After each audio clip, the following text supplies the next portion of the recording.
Hello and welcome dear students, welcome to Oxy education. और आज की इस वीडियो में हम बात करने वाले हैं कि सीबीएसई में जितने भी एग्ज़ाम्स हुए हैं उनमें कैसे क्वेश्चंस आते हैं ऑन इलेक्ट्रिक डाइपोल।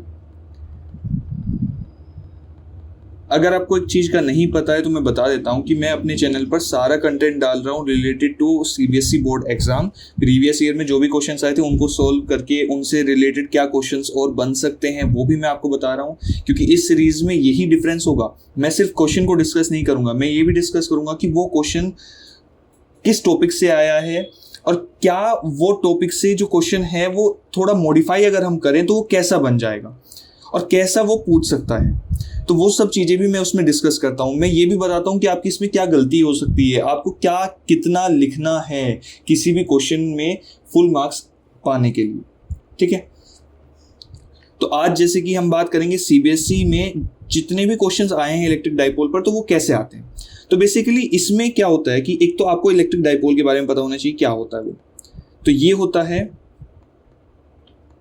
एक set of two opposite charges जो कि इक्वल मैग्नीट्यूड के होंगे।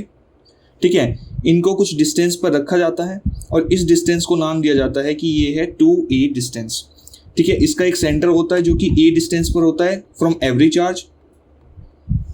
अब अगर हम बात करें इस डाइपोल की तो इससे क्वेश्चन क्या होगा, आपसे पूछा जाएगा कि एक तो ये वाली जो लाइन है ना, इस लाइन पर कोई x डिस्टेंस पर एक पॉइंट है, लेट्स से P1 मैंने इसको बोल दिया। तो इस पॉइंट पर आपको बताना है कि नेट इलेक्ट्रिक फील्ड कहाँ होगा, ठीक है, किस डायरेक्शन में होगा और कितने मैग्नीट्यूड का होगा, वो आपको बताना है। तो ये एक डेरिवेशन हो जाता है इक्वेटोरियल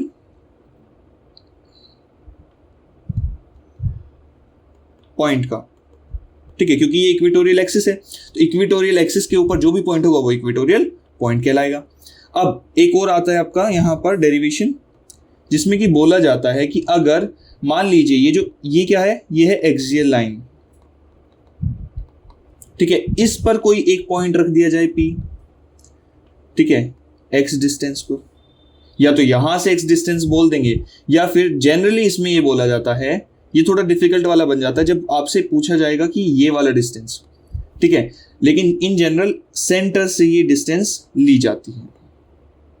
ठीक है, आप दोनों से कर सकते हैं। आपको बेसिक कॉन्सेप्ट पता होना चाहिए कि आपका जो इलेक्ट्रिक फील्ड है वो पॉजिटिव चार्ज की वजह से किस डायरेक्शन में होगा, नेगेटिव चार्ज की वजह से किस डायरेक्शन में होगा, ये आपको पता होना चाहिए।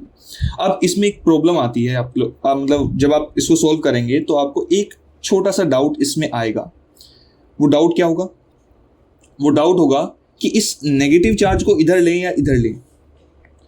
अगर आपने इसको पॉजिटिव चार्ज इधर लिया और नेगेटिव चार्ज इधर लिया और बुक के अकॉर्डिंग आपने राइट साइड में पॉइंट P कंसिडर कर लिया है, ठीक है, तो आप देखिए ना, यहां पर जो इलेक्ट्रिक फील्ड होगा वो किस डायरेक्शन में होगा, नेगेटिव चार्ज की वजह से इस डायरेक्शन में, E1 इसको बोल लीजिए, और पॉजिटिव चार्ज की वजह से इस पॉजिटिव चार्ज की वजह से इस डायरेक्शन में, E2 बोल लीजिए। तो क्योंकि ये P पॉइंट किससे ज्यादा नजदीक है, माइनस Q चार्ज से, तो इसलिए यहां पर ये जो आपका P पॉइंट है यहां पर E1 ज्यादा होगा एज कंपेयर टू E2। इसलिए यहां पर जो इलेक्ट्रिक फील्ड की डायरेक्शन होगी वो नेगेटिव आएगी अगर आपने इस डायरेक्शन को पॉजिटिव कंसीडर किया हुआ है। ठीक है, तो इसलिए आप कंफ्यूज हो जाएंगे बहुत सी बार जब आप चार्ज का जो साइन है उसको इंक्लूड करते हुए चलेंगे अपने इलेक्ट्रिक फील्ड के कैलकुलेशन में। तो आपको इसके लिए क्या करना है, इसके लिए बहुत सिंपल सा काम करना है, वो ये है कि आपको किधर भी आप मान लीजिए, ठीक है, कोई भी चार्ज को कहीं भी आप कंसिडर कर लीजिए, प्लस Q उधर रखिए, माइनस Q उधर रखिए, या माइनस Q उधर रखिए, प्लस Q उधर रखिए, कैसे भी आप इसको रखिए, डजंट मैटर। पर आपको क्या करना है, आपको यहाँ पर शो करना है कि जो आपका इलेक्ट्रिक फील्ड की डायरेक्शन है वो आपको किस वे में बतानी है, वो मैं आपको बता रहा हूँ। आपको बताना है पहले तो कि इलेक्ट्रिक डाइपोल की डायरेक्शन क्या है, इलेक्ट्रिक डाइपोल मोमेंट की क्या डायरेक्शन है, वो आपका नेगेटिव से पॉजिटिव की तरफ होगी डायरेक्शन। ठीक है, अब इस डायरेक्शन को आपको पॉजिटिव कंसीडर करना है, जो डायरेक्शन इलेक्ट्रिक डाइपोल मोमेंट की है उसको आपको पॉजिटिव कंसीडर करना है।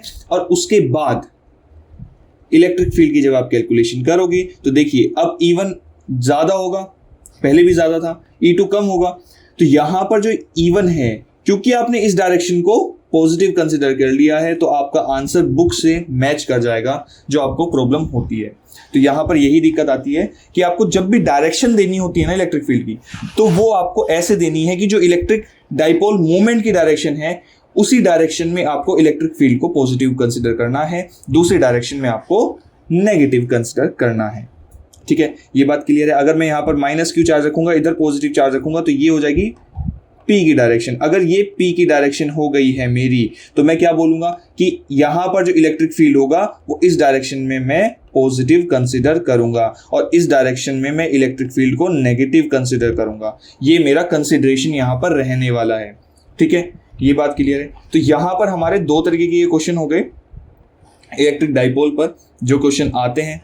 ठीक है, इसका जब आप डेरिवेशन करेंगे तो आपको बस इन्हीं दो पॉइंट्स का ध्यान रखना है कि अगर एक्सियल लाइन पर पूछा जाए तो आपको ये वाला डेरिवेशन करना है और अगर इक्वेटोरियल पॉइंट पर पूछा जाए तो आपको ये वाला डेरिवेशन करना है। ये बात ध्यान रखिएगा।